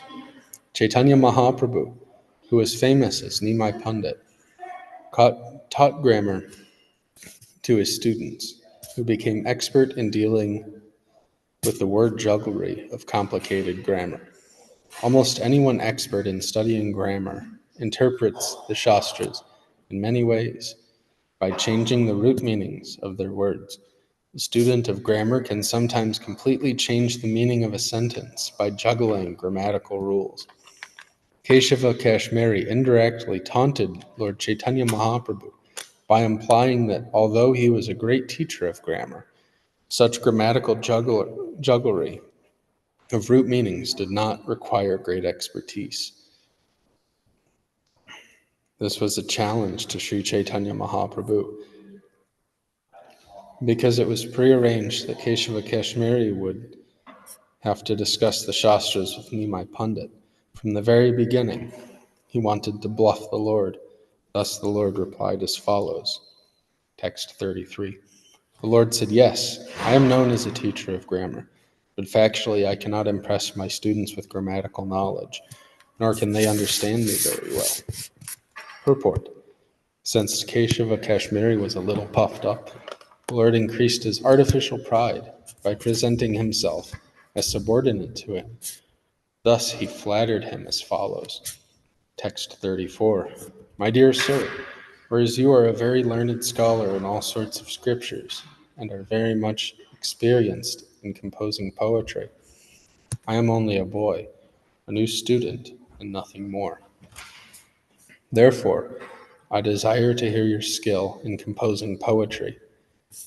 We could hear this if you would mercifully describe the glory of Mother Ganges. When the Brahmana Keshava Kashmiri heard this, he became still more puffed up, and within 1 hour he composed 100 verses describing Mother Ganges. The Lord praised him, saying, "Sir, there is no greater poet than you in the entire world. Your poetry is so difficult that no one can understand it but you and Mother Saraswati, the goddess of learning." Purport. Replying to Keshava Kashmiri sarcastically, Lord Chaitanya Mahaprabhu indirectly minimized the value of his poetry by saying, "Yes, your compositions are so nice that no one but you and your worshipful mother, the goddess of learning, can understand them." Keshava Kashmiri was a favorite devotee of Mother Saraswati, the goddess of learning. But Chaitanya Mahaprabhu, as the master of the goddess of learning, has the right to speak sarcastically of her devotees. In other words, although Keshava Kashmiri was proud of being favored by the goddess of learning, he did not know that she is controlled by Chaitanya Mahaprabhu himself, because he is the Supreme Personality of Godhead. Text 39. But if you explain the meaning of one verse, we can all hear it from your own mouth and thus be very happy. The Digvijay, Keshava Kashmiri, inquired which verse he wanted explained. The Lord then recited one of the 100 verses Keshava Kashmiri had composed. Text 41. The greatness of Mother Ganges always brilliantly exists. She is the most fortunate because she emanates from the lotus feet of Sri Vishnu, the personality of Godhead. She is a second goddess of fortune, and therefore she is always worshipped, both by demigods and by humanity. Endowed with all wonderful qualities, she flourishes on the head of Lord Shiva. Text 42. When Lord Chaitanya Mahaprabhu asked him to explain the meaning of this verse, the champion, very much astonished, inquired from him as follows. I recited all the verses like the blowing wind. How could you completely learn by heart even one among those verses? The Lord replied, by the grace of the Lord, someone may become a great poet, and similarly, by his grace, someone else may become a great Shrutidara, who can memorize anything immediately. Purport. In this connection, Shrutidara is a very important word. Shruti means hearing, and Dara means one who can capture. Formerly, before the beginning of Kali Yuga, almost everyone, especially among the intelligent men, the Brahmanas, was a Shrutidara. As soon as a student heard any of the Vedic wisdom from his master, he would remember it forever. There was no need to refer to books, and therefore there were no written books in those days. The spiritual master delivered the Vedic hymns and their explanations to the students, who would then remember them forever without consulting books. To become a Shrutidara, one who can remember simply by hearing is a great achievement for a student. In the Bhagavad Gita 10:41, the Lord says, Yad yad vibhutimat sattvam Srimad urjitam evava tad tad eva vigacha tvam mam teho madteho masya sambhavam. Know that all opulent, beautiful, and glorious creations spring from but a spark of my splendor. As soon as we find anything extraordinary, we should understand that such an extraordinary manifestation is the special grace of the Supreme Personality of Godhead. Therefore, Lord Chaitanya Mahaprabhu replied to the champion, Keshava Kashmiri, that just as he was greatly proud of being a favorite devotee of Mother Saraswati, so someone else like Chaitanya Mahaprabhu himself, being favored by the Supreme Personality of Godhead, could become a Shrutidara and thus memorize anything immediately simply by hearing it. Text 45. Satisfied by the statement of Lord Chaitanya Mahaprabhu, the Brahmin Keshava Kashmiri explained the quoted verse. Then the Lord said, Now kindly explain the special qualities and faults in the verse. Purport. Not only did Sri Caitanya Mahaprabhu pick out this one among the 100 verses and remember it, although the Brahmin had recited them like the blowing wind, but he also analyzed its qualities and faults. Not only did he hear the verse, but he immediately made a critical study of it. Text 46. The Brahmin replied, There is not a tinge of fault in that verse. Rather, it has the good qualities of similes and alliteration. Purport. In the last line of the verse quoted by Sri Caitanya Mahaprabhu, the letter Ba is repeated many times, as in the words Bhavani, Bhartur, Vibhavanti, Nabhuta. Such repetition is called anuprasa, or alliteration. The word Lakshmir Eva in Vishnu's Charan Kamalopati are instances of Upama Alankara, for they exhibit metaphorical beauty. The Ganges is water, and Lakshmi is the goddess of fortune. Since water and a person are not actually similar, the comparison is metaphorical. Text 47. The Lord said, My dear sir, I may say something to you, if you will not become angry. Can you explain the faults in this verse? There is no doubt that your poetry is full of ingenuity, and certainly it has satisfied the Supreme Lord.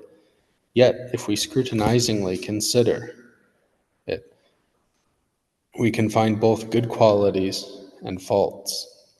The Lord concluded, Now, therefore, let us carefully scrutinize this verse. Purport. The poet replied, Yes, the verse you have recited is perfectly correct. Text 50.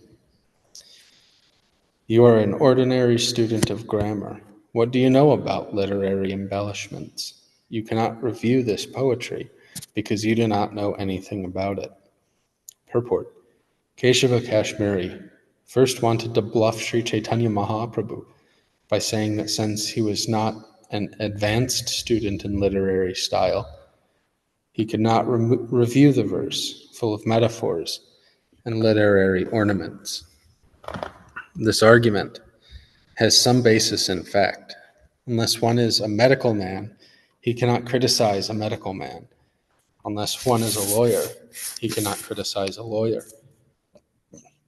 Therefore, Keshava Kashmiri first depreciated the Lord's position, because Lord Sri Chaitanya Mahaprabhu was to the champion a student of grammar.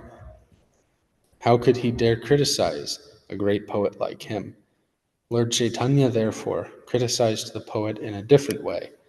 He said that although he was certainly not advanced in a literary career, he has learned from others how to criticize such poetry. And as a Shrutidara, possessing a complete memory, He could understand the process for such a review. Text 51. Taking a humble position, Sri Caitanya Mahaprabhu said, "Because I am not on your level, I have asked you to teach me by explaining the faults and good qualities in your poetry. Certainly, I have not studied the art of literary embellishments, but I have heard about it from higher circles, and thus I can review this verse and find in it many faults and many good qualities." Purport. The statement Karyachi Shravana, I have heard it, is very important in the sense that hearing is more important than directly studying or perceiving. If one is expert in hearing and hears from the right source, his knowledge is immediately perfect. This process is called Shrauta Panta, or the acquisition of knowledge by hearing from authorities. All Vedic knowledge is based on the principle that one must approach a bona fide spiritual master and hear from him the authoritative statements of the Vedas. It is not necessary for one to be a highly polished literary man to receive knowledge. To receive perfect knowledge from a perfect person, one must be expert in hearing. This is called the descending process of deductive knowledge, or Avaroha Panta. Text 53. The poet said, "All right, let me see what good qualities and faults you have found." The Lord replied, "Let me speak, and please hear me without becoming angry." My dear sir, in this verse there are 5 faults and 5 literary ornaments. I shall state them one after another. Kindly hear me, and then give me your judgment. Purport. In the verse beginning with Mahatom Gangayaha, there are 5 literary ornaments and 5 examples of faulty composition. There are 2 examples of the fault called Avimritsa Vedayamsha, and 1 example each of the faults Virudha Mati, Punar Ukti, and Bhagna Karma. Vimrishta means clean, and Vidheyamsha means predicate. It is a general rule of composition to establish a subject first and then give its predicate. For example, according to Sanskrit grammar, if one says, "This man is learned," his composition is in order. But if one says, "Learned is this man," the composition is not in order. Such a flaw is called Avirmritsa Videhayamsha dosha, or the fault of unclean composition. The subject matter to be known of the verse is the glorification of the Ganges, and therefore the word idam, this, or what is known, should have been placed before instead of after the glorification. The subject matter, already known, should be placed before the unknown, so that its meaning will not be misconstrued. The second instance of Avimritsa Videha Yamsha Dosha occurs in the words Dvitiya Sri Lakshmir Eva.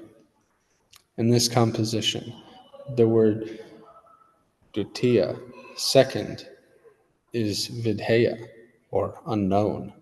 Placing the unknown first to make the compound word Dvitiya Sri Lakshmir is another fault. The words Dvitiya Sri Lakshmir Eva were intended to compare the Ganges to the goddess of fortune, but because of this fault, the meaning of the compound word was bewildering. The third fault is that of Virudhamati, or contradictory conception. In the words of Bhavani Bahurtu, the word Bhavani refers to the wife of Bhava, Lord Shiva.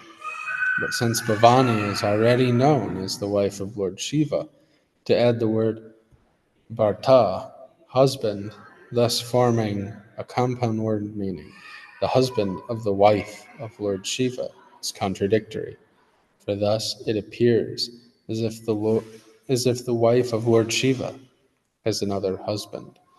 The fourth fault is punar ukti, or redundancy, which occurs when the verb vibhavati flourishes, which should have ended the composition, is further qualified by the unnecessary adjective adbhuta guna, endowed with wonderful qualities. The fifth fault is bhagna karma, which means broken order. In the first, third, and fourth lines, there is anuprasa, or alliteration, created by the sounds ta, ra, and ba. But in the second line, there is no such anuprasa, and therefore the order is broken. Text 55. In this verse, the fault of avimritsa videhayamsa occurs twice, and the faults of virudamati, bhagna karma, and punarata occur once each. The glorification of the Ganges, Mahatvam Gangayaha, is the principal unknown subject matter in this verse, and the known subject matter is indicated by the word idam, which has been placed after the unknown. Because you have placed the known subject at the end, and that which is unknown at the beginning, the composition is faulty, and the meaning of the words has become doubtful.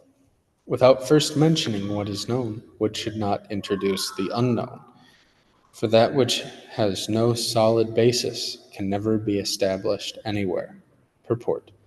This is a verse from the Ekadashi Tattva, text 59.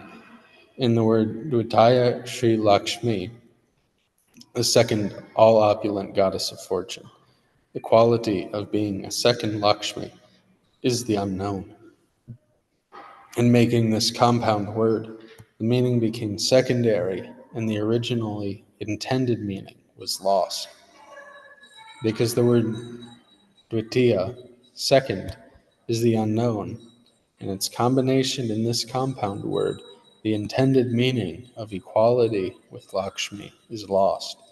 Not only is there the fault of Amrita Videyamsha, but there is another fault, which I shall point out to you. Kindly hear me with great attention. Here is another great fault. You have arranged the words Bhavani Bhartri to your great satisfaction, but this betrays the fault of contradiction. The word Bhavani means the wife of Lord Shiva, but when we mention her husband, one might conclude that she has another husband. It is contradictory to hear that Lord Shiva's wife has another husband. The use of such words in literature creates the fault called Viruddha Matikrit. If someone says, place this charity in the hand of the husband of the wife of the Brahmin, when we hear these contradictory words, we immediately understand that the Brahmana's wife has another husband. The statement by the word vibhavati, flourishes, is complete, qualifying it with the adjective adbhuta guna, wonderful qualities, creates the fault of redundancy. There is extraordinary alliteration in the 3 lines of this verse, but in one line there is no such alliteration. This is the fault of deviation.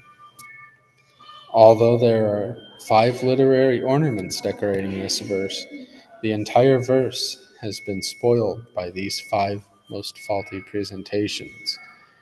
If there are 10 literary ornaments in a verse, but even one faulty expression, the entire verse is nullified. One's beautiful body may be adorned with jewels, but one spot of white leprosy makes the entire body abominable. Purport. The great sage Bharata Muni An authority on poetic metaphor has given his opinion in this connection as follows. Text 71. As one's body, although well decorated with ornaments, is made unfortunate by even one spot of white leprosy, so an entire poem is made useless by a fault, despite alliteration, similes, and metaphors. Now hear the description of the 5 literary embellishments. There are 2 ornaments of sound and 3 ornaments of meaning. There is a sound ornament of alliteration in 3 lines, and in the combinations of the word Sri and Lakshmi, there is the ornament of a tinge of redundancy. In the arrangement of the first line, the letter ta occurs 5 times, and the arrangement of the third line repeats the letter ra 5 times. In the fourth line, the letter ba occurs 4 times. This arrangement of alliteration is a pleasing ornamental use of sound. Although the words Sri and Lakshmi convey the same meaning and are therefore almost redundant, they are nevertheless redundant.